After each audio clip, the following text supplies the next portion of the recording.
fax a contract. This, unfortunately, has become the norm in the industry, faxing contracts. But you should never, ever fax a contract. It is absolutely the worst thing that has ever happened to this industry.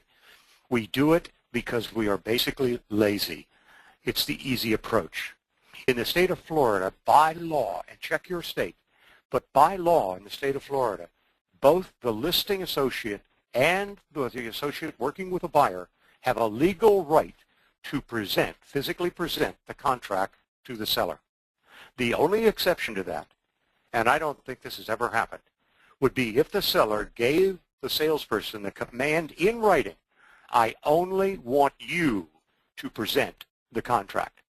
And obviously, that's very rare if it has ever happened. And I've never had it happen. So you have the right to make that presentation with that other broker. And don't let them intimidate you. If they say, well, I don't work that way, just fax it over to me. Get your manager involved. Let them call the other manager. You should be able to present that contract. But let me give you the reason why you don't want to fax a contract. There's a concept that is called shopping a contract. And when you allow another broker to know all of the terms of your contract, you're allowing them to shop it. And what that means is to beat it. Let me ask you a question. Who would they rather sell this property to? Your buyer or their buyer? Well, in the state of Florida, all contracts must be presented. And so if they have my contract in their hand and they've been working with a buyer in the same property, all they've got to do is pick up the phone and say, look, I've got an offer coming in at X number of dollars, offer this, and you probably get it. Shop the contract. You fax it, you allow them to do that. And then there's something else that happens, and this is blatantly illegal in most states. There are some states where the broker has the right to do this, but in most states that isn't the case, and that is the broker will tell you that the seller rejected the contract. Now, in some states, the broker, when given the listing, is allowed to make the decision.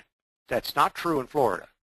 In Florida, all contracts must be presented. It doesn't matter what they are. You could have $1 million property and somebody offered $100, you've got to present the contract. But in some states, when the seller lists with a broker, they are giving that broker the right to accept or reject a contract.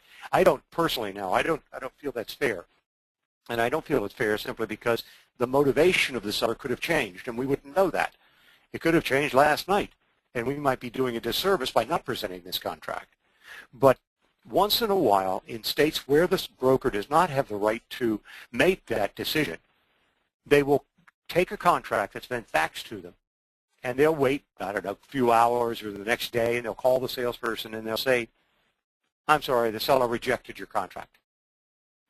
I would love to be a fly on the wall when you make the next statement to the other broker.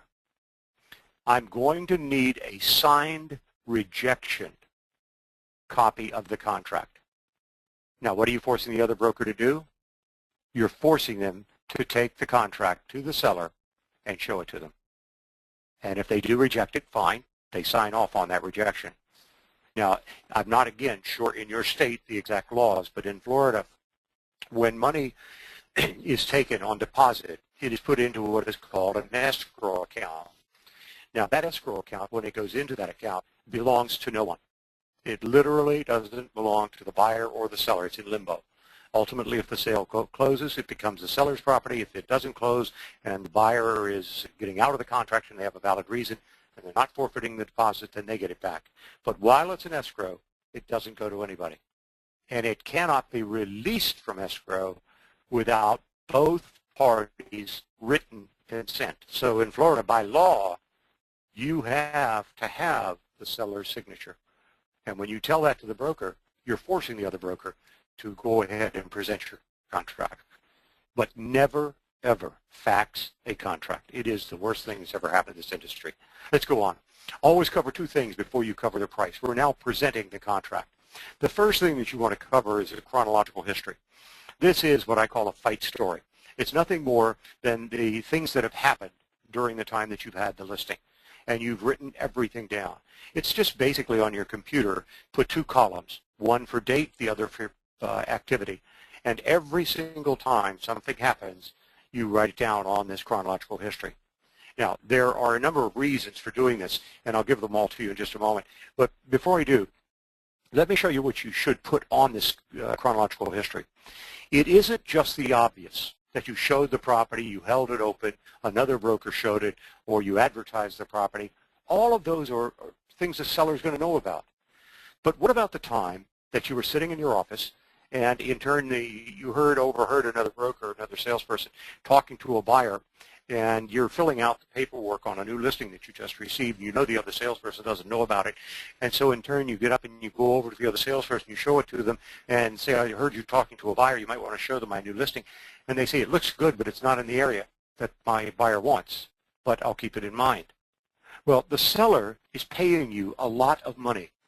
And what they're paying you for is to get up from your desk on one side of the room and go over to the other side and try to sell it to that other salesperson. And if you don't write that on the chronological history, they will never know you did it. Or the time the manager in your office says, Jane, stand up and tell us about your new listing. And you stand up and tout it to all the other associates in the office. The seller will never know you did it unless you record it on the chronological history.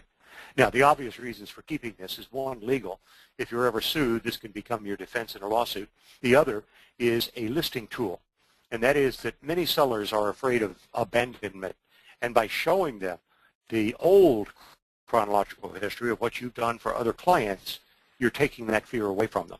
And the third reason is really the reason that you're doing it for the presentation of an offer, and that is the seller has in their mind an escape clause. Now, this is not a legal escape, but all they have to do to justify not accepting an offer is simply to say to themselves, if I could get you working harder, I'd get my money.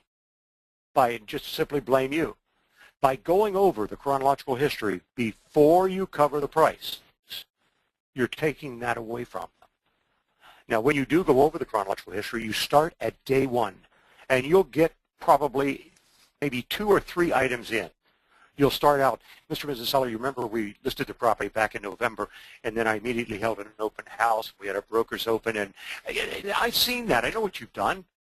That's all you wanted them to say. The moment they said that, they acknowledged that you have done your job. They cannot blame you.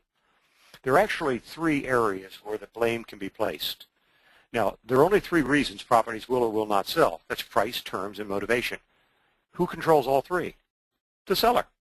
So in reality, it's the seller's reason, the seller's fault the property hasn't sold. But what they're going to want to do is blame the broker. What you want to do by servicing that listing, by showing them the chronological history, by keeping them advised as to what you're doing, is force them to blame a third entity. And that third entity is the economy, the interest rates, whatever. But now they're protecting you. So the chronological history has to be shown to the seller before you cover the price. And then the next is the positive contingencies of the contract. Now, positive contingencies simply mean anything about the contract that is positive to the person you're talking to, positive to the seller. The seller didn't want to leave the washer and dryer. Buyer doesn't want it. Seller wanted a quick closing. This is an all-cash sale, closing in 2 weeks. The seller didn't want to pay FHA, VA discount points. This is a conventional offer. Anything that is positive to the seller, you want to cover first. There, years ago, used to be a selling philosophy that was pretty weak. In fact, it was pretty ridiculous. But it stated basically that if you could get somebody's head moving up and down in answer to questions, you could ask them anything and their head would keep going up and down. Now, I think you have to be pretty naive to believe that's true, but there is some truth to it. And the truth is that if you can put somebody in a positive state of mind, they're more apt to stay there.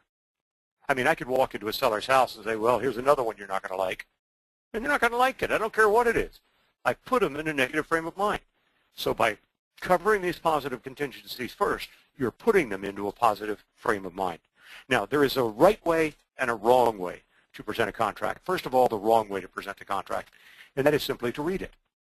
You never go over a contract with the seller.